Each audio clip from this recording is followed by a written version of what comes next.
آمد مصطفیٰ مرحبا مرحبا، آمد مصطفیٰ مرحبا مرحبا، احمد مجتبی مرحبا مرحبا۔ بسم اللہ الرحمن الرحیم۔ ناظرین، آپ کو سلسلے میں خوش آمدید کہتے ہیں۔ میں بیان کروں گا حضور سید عالم صلی اللہ تعالیٰ علیہ وسلم نے کس طرح پریشانوں اور غمخواروں کی اور بیماروں کی مدد فرمائی۔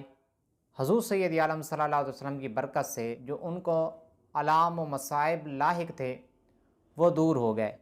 غزوہ خیبر میں حضرت سلمہ رضی اللہ تعالیٰ عنہ کی ٹانگ پر چوٹ آ گئی تو فوراً حضور سید عالم صلی اللہ علیہ وسلم کی بارگاہ میں آئے تو حضور سید عالم صلی اللہ تعالیٰ علیہ وسلم نے ان کی ٹانگ پر 3 مرتبہ دم فرمایا تو ان کا زخم ٹھیک ہو گیا اور درد وغیرہ ختم ہو گیا، صرف زخم کا نشان باقی رہا۔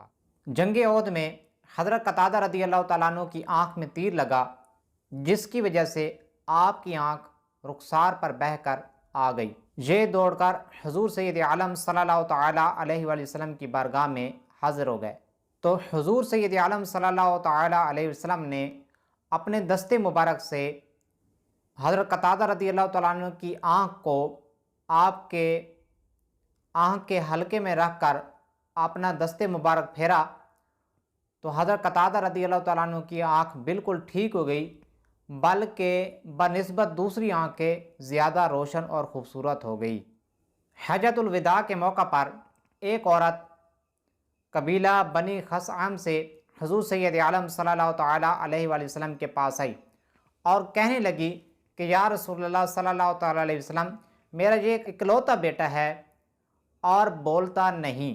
تو حضور سید عالم صلی اللہ تعالیٰ علیہ وسلم نے پانی منگوایا اور اس میں حضور سید عالم صلی اللہ تعالیٰ علیہ وسلم نے ہاتھ دھو کر کلی فرمائی اور فرمایا کہ اس بچے کو کچھ پانی پلا دو اور کچھ پانی اس کے اوپر چھڑک دو۔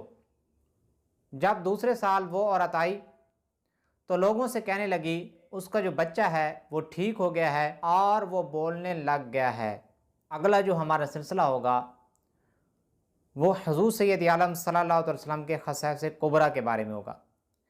اللہ عز و جل سے دعا ہے کہ ہم اس پر عمل کرنے اور دوسروں تک پہنچانے کی توفیق عطا فرمائے۔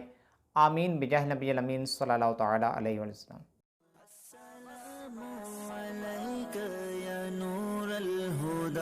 السلام عليك يا نور الهدى، السلام عليك